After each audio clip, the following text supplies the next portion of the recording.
महागणी नमस्ते हेलो दोस्तों, स्वागत है आपका इंडिया की गोल्डन सिटी जैसलमेर में, जहां की हर दीवार हर पत्थर सोने की तरह चमकता है जब सूरज की किरणें यहां पर पड़ती है। थार डेजर्ट के विशाल रेगिस्तान, दुनिया का एकमात्र लिविंग फोर्ट, रहस्यमयी हवेलियां, यहां की गलियां और राजस्थान की संस्कृति समेटे हुए जैसलमेर सिर्फ एक शहर नहीं बल्कि एक एक्सपीरियंस है।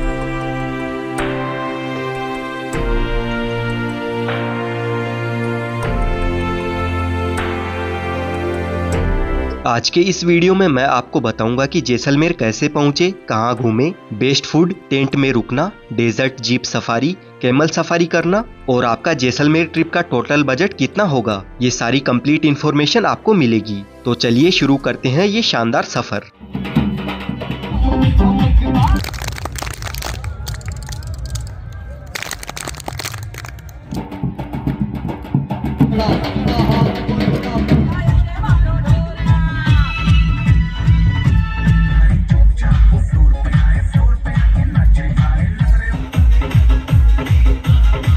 दोस्तों, जैसलमेर की मेरी ये ट्रिप 2 डेज और 1 नाइट की होने वाली है, जिसके लिए हमने पहले ही एक ट्रेवल एजेंसी से कंप्लीट टूर पैकेज बुक कर लिया था। जैसलमेर आने से पहले अगर आप भी टूर पैकेज लेना चाहते हैं तो आपको वीडियो की स्क्रीन पर और नीचे डिस्क्रिप्शन में जैसलमेर टूर पैकेज की डिटेल्स मिल जाएगी। मैंने ये टूर पैकेज जैसलमेर के हार्दिक भाई से उनकी travel agency Nakoda desert safari camp से बुक किया था। अगर आप भी जैसलमेर घूमने का प्लान बना रहे हैं अपने दोस्तों के साथ, अपनी फैमिली के साथ, तो अभी आप अपना टूर पैकेज बुक करवाकर जैसलमेर घूमने आ सकते हैं। इस टूर पैकेज में हमें जितनी भी फैसिलिटीज मिलेगी उसकी जानकारी भी आपको आगे वीडियो में मिलती रहेगी। जैसलमेर आने के लिए आपको सबसे पहले आ जाना है जैसलमेर जंक्शन पर। ट्रेन से आप यहाँ पर आसानी से आ सकते हैं। अगर आपके यहाँ से जैसलमेर के लिए डायरेक्ट ट्रेन नहीं मिलती है तो आप जोधपुर या जयपुर से ट्रेन चेंज करके जैसलमेर जंक्शन तक पहुँच सकते हैं। उसके बाद हमें रेलवे स्टेशन से पिकअप करने के लिए कार आ जाती है, जो कि हमारे पैकेज में 2 डेज के लिए इंक्लूडेड रहती है। देन यहाँ पर इस होटल में चेक इन करके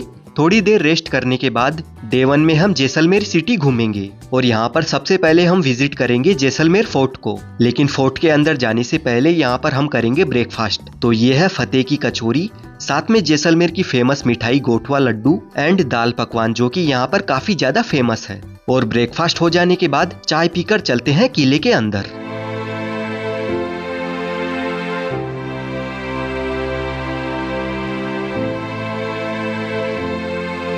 जैसलमेर के किले को सोनार किले के नाम से भी जाना जाता है। अगर आपको इस किले को अच्छी तरह से घूमना है तो आप यहाँ पर एक गाइड ले लेना, जिससे आपको फोर्ट की कंप्लीट हिस्ट्री मिल जाएगी और आप अच्छे से घूम भी पाओगे।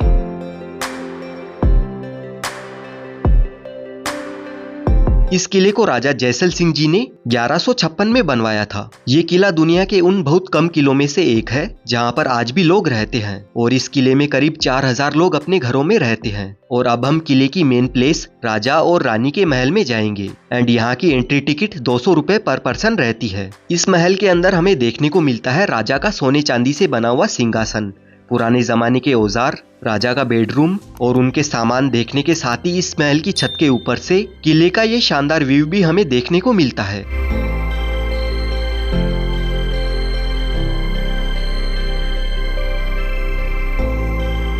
एंड यहाँ से रानी का महल जुड़ा हुआ है। इस महल में रानियां रहती थी और यहाँ पर हम रानी की पोशाक यानी कपड़े देख सकते हैं।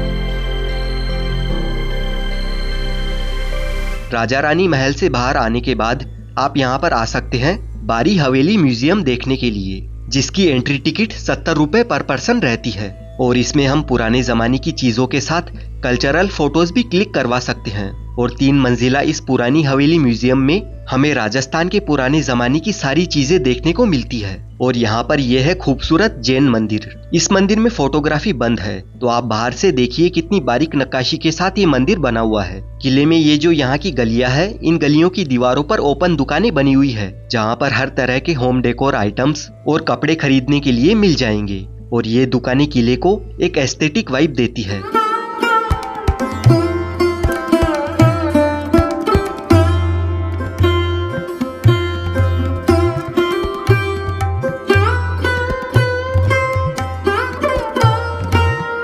किले से चलकर अब हम आ गए हैं पटवाओं की हवेलियां देखने के लिए। यहाँ पर 5 हवेलियां बनी हुई है, जिनमें से हर एक हवेली को देखने के लिए 50 रुपए पर पर्सन की टिकट लेनी होती है। इन हवेलियों को सेठ गुमानचंद जी ने अपने 5 बेटों के लिए बनवाया था और 1805 से लेकर 1860 तक हवेलियों का काम कंप्लीट हुआ था। और उस टाइम ये हवेलियां 10 लाख की लागत में बनी थी और 3 मंजिला इस हवेली के अंदर हर एक कमरे में हमें पुराने जमाने की चीजें देखने को मिलती है, जिनमें ये यूनिक लॉक, साइकिल, बर्तन एंड और भी कई सारे एंटीक आइटम्स यहाँ पर रखे हुए देखने को मिलते हैं। और हवेली के ऊपर से हमें जैसलमेर फोर्ट का फ्रंट व्यू भी देखने को मिलता है। और यहाँ पर 5 हवेलियों में से 3 हवेली प्रेजेंट टाइम में लोगों के देखने के लिए ओपन है एंड ये प्लेस इंस्टाग्राम रील्स में काफी ज्यादा फेमस है, तो यहाँ पर आना आप बिल्कुल भी मिस मत करना। पटवाओं की हवेली देखने के बाद अब हम आ पहुंचे हैं गडीसर लेक देखने के लिए।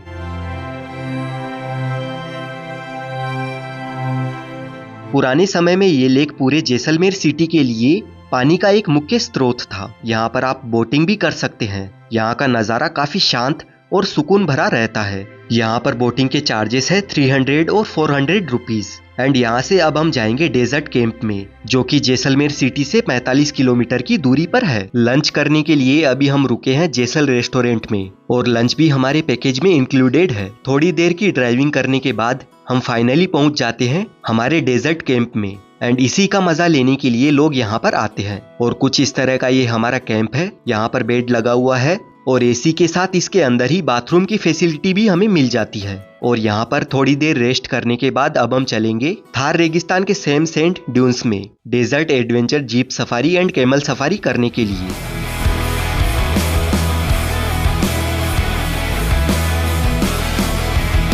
डेजर्ट एडवेंचर सफारी करते हुए अब हम आ गए हैं इस रेगिस्तान में और यहाँ पर अभी सनसेट का टाइम हो चला है, जो कि हमारे लिए एक परफेक्ट टाइमिंग है। वैसे जैसलमेर घूमने की बात करें तो यहाँ पर अभी जनवरी से मार्च तक का बेस्ट टाइम है घूमने का, तो जल्दी से आप भी यहाँ पर आने का प्लान बनाइए। तब तक हम करते हैं कैमल सफारी।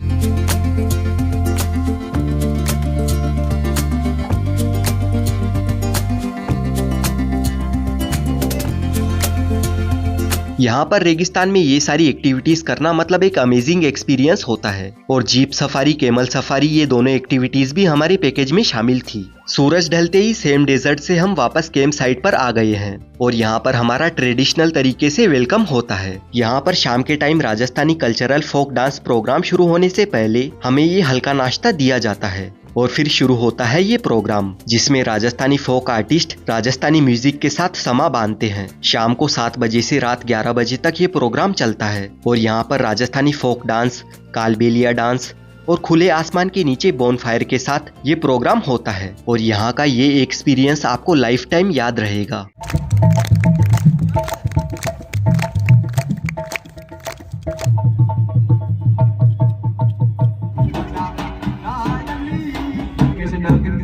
को भी रेंगाती है साथ में।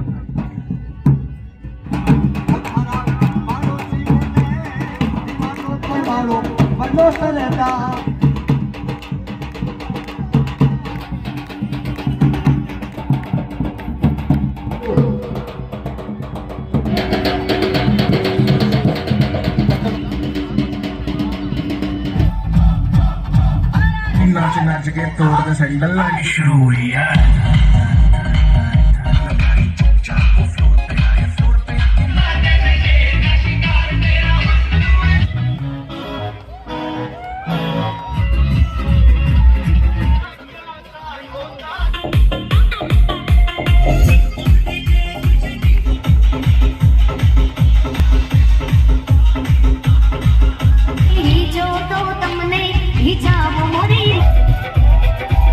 कल्चरल प्रोग्राम के बाद यहाँ पर ग्रुप डांस और डीजे पार्टी डांस होने के बाद बारी होती है डिनर करने की। और डिनर के लिए यहाँ पर बुफे लगा रहता है, जिसमें काफी स्वादिष्ट चूरमा, दाल बाटी, सांगरी की सब्जी होती है, यानी ओवरऑल राजस्थानी फूड मेन्यू होता है। डे 2 में यहाँ पर पूरी सब्जी और पोहा का ब्रेकफास्ट करने के बाद अब हम जाएंगे भारत पाकिस्तान के बॉर्डर के पास में 130 किलोमीटर दूर तनोट माता मंदिर में। और रास्ते के ब्यूटीफुल नज़ारे देखते हुए आपको बीच में ये जैसलमेर का प्यारा सा गांव रणाऊ देखने को मिलेगा। और टोटल 4 घंटे के सफर के बाद हम पहुंच जाते हैं मंदिर के पास में और तनोट माता मंदिर से सिर्फ 20 किलोमीटर की दूरी पर पाकिस्तान का बॉर्डर है। और इस मंदिर को आपने सनी देओल की बॉर्डर मूवी में भी देखा होगा। तनोट माता को युद्ध की देवी भी कहा जाता है क्योंकि 1965 और 1971 के युद्धों में इस पर गिराए गए पाकिस्तानी बम फटे नहीं थे और तब से बीएसएफ के अंडर में इस मंदिर का कारभार देखा जाता है। और वो जो बम थे उन्हें आप आज भी मंदिर के अंदर देख सकते हैं। ये मंदिर आस्था और देशभक्ति का संगम है और यहाँ पर भी काफी बड़ी संख्या में लोग आते हैं। तनोट माता मंदिर से अब हम जाएंगे लोंगेवाला युद्ध स्थल पर और करीब आधे घंटे के सफर के बाद हम पहुंच जाते हैं लोंगेवाला, जहाँ पर 1971 में भारत पाकिस्तान का ऐतिहासिक युद्ध हुआ था। अगर आपने सनी देओल की बॉर्डर मूवी देखी है तो आपको इस प्लेस के बारे में अच्छे से पता होगा। 1971 में पाकिस्तान की आर्मी यहाँ तक घुस आई थी। उसके बाद अपनी इंडियन आर्मी के जवानों ने उनको खदेड़कर यहाँ से भगा दिया था और आज भी पाकिस्तान के टैंक्स जीप यहाँ पर रखी हुई है जिनको इंडियन आर्मी ने कैप्चर कर लिया था। जब आप यहाँ पर आओगे तो आपके अंदर एक अलग ही एनर्जी जज्बा आ जाएगा और एक प्राउड मोमेंट बन जाएगा। और यहाँ पर आप इस म्यूजियम की टिकट 75 रुपए वाली लेना, जिसमें आपको म्यूजियम के साथ में लोंगेवाला युद्ध की डॉक्यूमेंट्री फिल्म भी दिखाई जाएगी। उसे आप जरूर देखना। और यहाँ से सामने ही वॉर मेमोरियल बना हुआ है। ये मेमोरियल हमारे देश के जवानों को समर्पित है। यहाँ पर आप वो फाइटर जेट भी देख सकते हैं जिन्होंने 1971 के युद्ध के दौरान मुख्य भूमिका निभाई थी। और साथ ही यहाँ पर हमें राइफल भी देखने को मिलती है जिनका इस्तेमाल युद्ध में हुआ था। लोंगेवाला युद्ध स्थल को देखने के बाद वापस हम जैसलमेर सिटी आ जाते हैं और यहाँ गाड़ीसर लेक पर आकर देखते हैं ये लाइट एंड साउंड शो। इस लाइट एंड साउंड शो में हमें जैसलमेर की कंप्लीट हिस्ट्री बताई जाती है और शाम के टाइम लगभग सारे लोग यहाँ पर आ जाते हैं इस लाइट एंड साउंड शो को देखने के लिए। और इसी के साथ हमारी जैसलमेर की ये ट्रिप कंप्लीट हो जाती है। अगर आप जैसलमेर घूमने का प्लान बना चुके हैं तो यहाँ पर घूमने के लिए आप टूर पैकेज लेकर आ सकते हैं। टूर पैकेज के साथ आने से आपको घूमने फिरने में आसानी रहती है। और इस टूर पैकेज में हमको पिकअप से लेकर ड्रॉप के साथ आपने जो कुछ भी इस वीडियो में देखा वो सब कुछ इंक्लूडेड था। तो आप भी हार्दिक भाई से कॉन्टेक्ट कीजिए और बुक कीजिए अपना जैसलमेर का टूर पैकेज। आपको टूर पैकेज की बुकिंग की डिटेल्स नीचे डिस्क्रिप्शन में भी मिल जाएगी। और वीडियो अच्छा लगा है तो लाइक करें, शेयर करें उन्हें जिनके साथ आप यहाँ पर आना चाहते हैं। कमेंट करें, साथ ही चैनल को भी सब्सक्राइब कर लीजिए। मिलते हैं आपसे नेक्स्ट वीडियो में।